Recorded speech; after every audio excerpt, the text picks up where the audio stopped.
Dobrý den, zde František Šulc a já vás vítám u svého projektu na větrné elektrárny.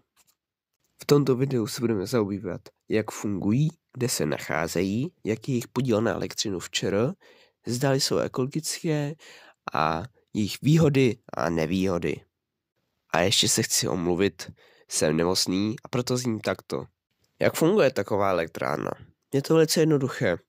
Je tady sice hodně částí, ale na pochopení vám stačí jen 5. Máte generátor, hřídel, převodovku, listratoru a brzdu rotoru.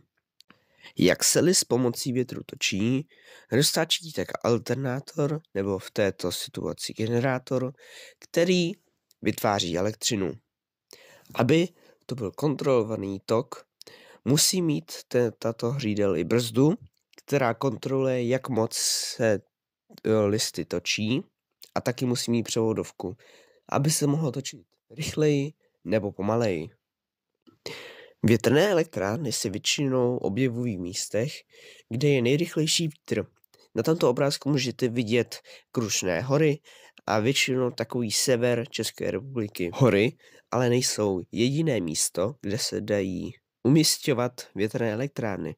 Na tomto obrázku můžete vidět moře nebo oceán, na kterém je umístěno mnoho větrných elektráren. A to je kvůli tomu, že u moře či na moři dokáže být vítr velice rychlý a proto bychom to měli využít právě pro tyto větrné elektrárny.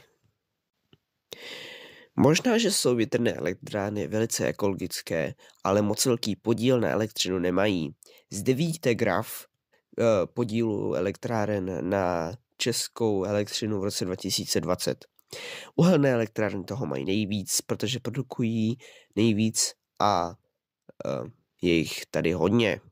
Potom hnedka zatím jsou jaderné elektrárny, tady máme 2.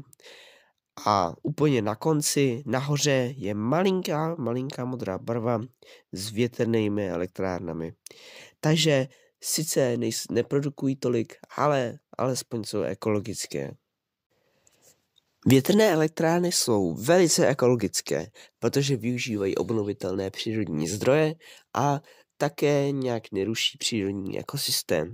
Ovšem bylo dokázáno, že mnoho hmyzů okolo těchto větrných elektráren odešlo právě od nich kvůli zdaným vibracím a kvůli otáčením a rušením tak jejich paření.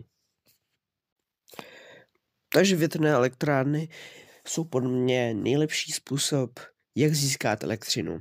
Bohužel není to takový způsob, že by to dělalo velké množství elektřiny, což je sice škoda, ale podle mě v budoucnosti získáme nebo zjistíme nějaký lepší způsob, kterým by to šel, protože podle mě větrné elektrárny jsou velice chytré a velice potřebné právě v budoucnosti.